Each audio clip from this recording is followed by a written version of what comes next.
In 1864, James Irvine Sr. and two partners bought and assembled the Irvine Ranch from three major Spanish-Mexican land grants south of Los Angeles. Almost a third of present-day Orange County, this 110,000-acre conglomeration of Mexican ranchos dominated the region's agriculture in the first half of the 20th century. Tenant farmers were the lifeblood of the ranch, and the families of those farmers were deeply rooted in the success of the Irvine Ranch. They worked and lived on the land.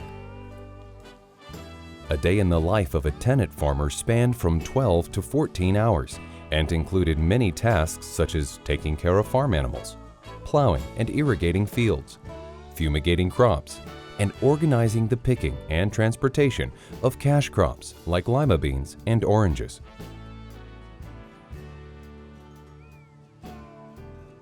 Less than 20 years after assembling the ranch, James Irvine Sr. passed away and left the land to his son, James Irvine Jr. The younger Irvine was only 19 at the time. Agricultural enterprises fueled the economic development of Orange County in the years leading up to World War II. By 1910, Irvine Ranch was known as one of the state's most productive growing enterprises. The ranch would also become the top producer of lima beans in the world.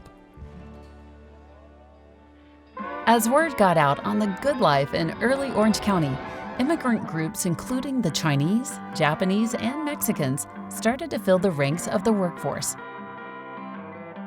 In 1926, with the help of tenant farmer Henry Pankey, the Irvine Valencia Growers Association formed. By 1929, the association built its first packing house, which still stands on Jeffrey Road, south of Irvine Boulevard. Women were also instrumental in the growth of the industry and often served as picking ladies for lima bean crops.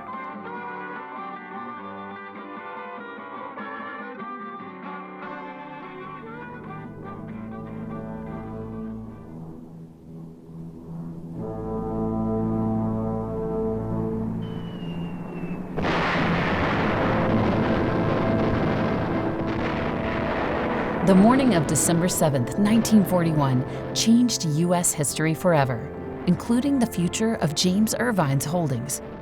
The devastating surprise attack on Pearl Harbor by the Imperial Japanese Navy Air Service against the United States marked the start of the U.S. entry into World War II. This act of war also marked the end of the Irvine Ranch as a solely agriculture enterprise. In May 1942, Lieutenant William J. Fox discovered Irvine's expansive lima bean fields on a trip to the region to identify a potential location for a new Marine Corps Air Base. The fields were perfectly situated in relation to the Pacific coastline, Long Beach Seaport, Camp Pendleton, and bombing range at San Clemente Island. Initially, the Irvine Company approved the use of the land for the base with the understanding that there would be minimal impact to tenant farmers and their crops. However, the U.S. government required full access for security reasons and seized nearly 2,400 acres. Construction on the base commenced on April 1, 1942.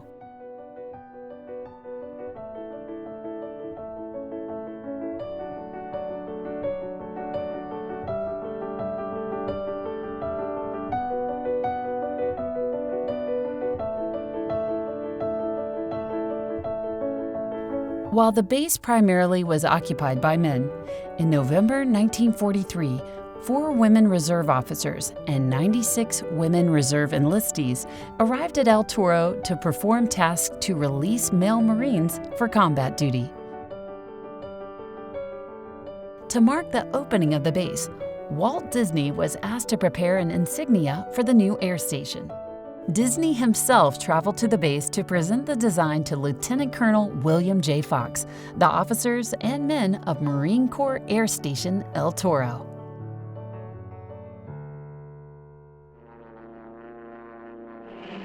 During World War II, the Marine Corps Air Station El Toro served as a training base for pilots, air crews, and ground personnel. The base was also a major debarkation location for military personnel being deployed for overseas duty. Life on the base was made up of lots of work, but Marines also enjoyed their free time. During the day, Marines spent their time in training exercises or performing support duties. When not working, many relaxed at the Officers Club, enlisted men's or women's club. Officers and personnel also went to the movie theater,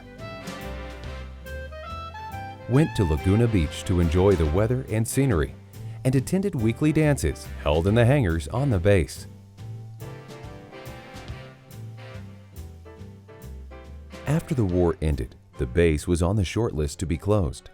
However, in 1946, it was placed on the list of 7 locations to be maintained in active status. The military presence in Orange County during World War II marked the beginning of major development for the region. With the Cold War in progress for a couple of years, by 1950, the Department of Defense contracts increased by 246%, which created thousands of jobs, increased population growth, and transformed tens of thousands of acres of land. In 1950, the population in Orange County was around 200,000. By 1987, the population soared to over 2 million.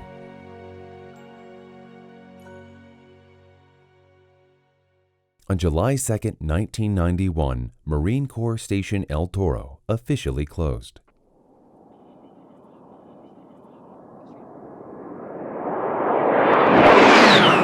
During World War II, the base became a cultural mainstay in Orange County as Marines offered annual air shows to residents.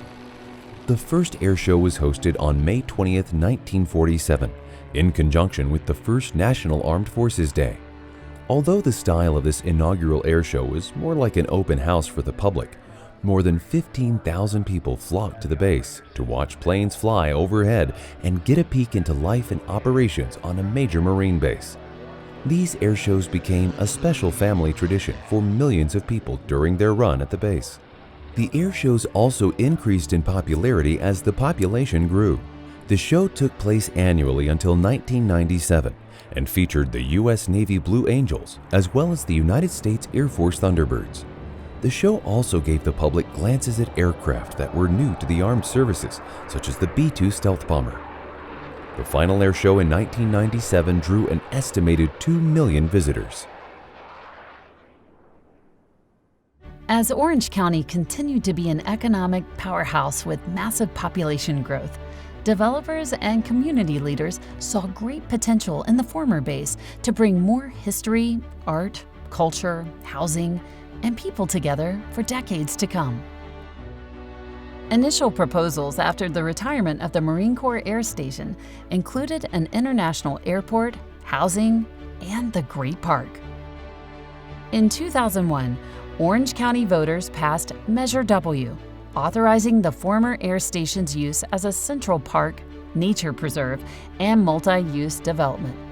The measure was passed, which led to the designation of the land as the Orange County Great Park.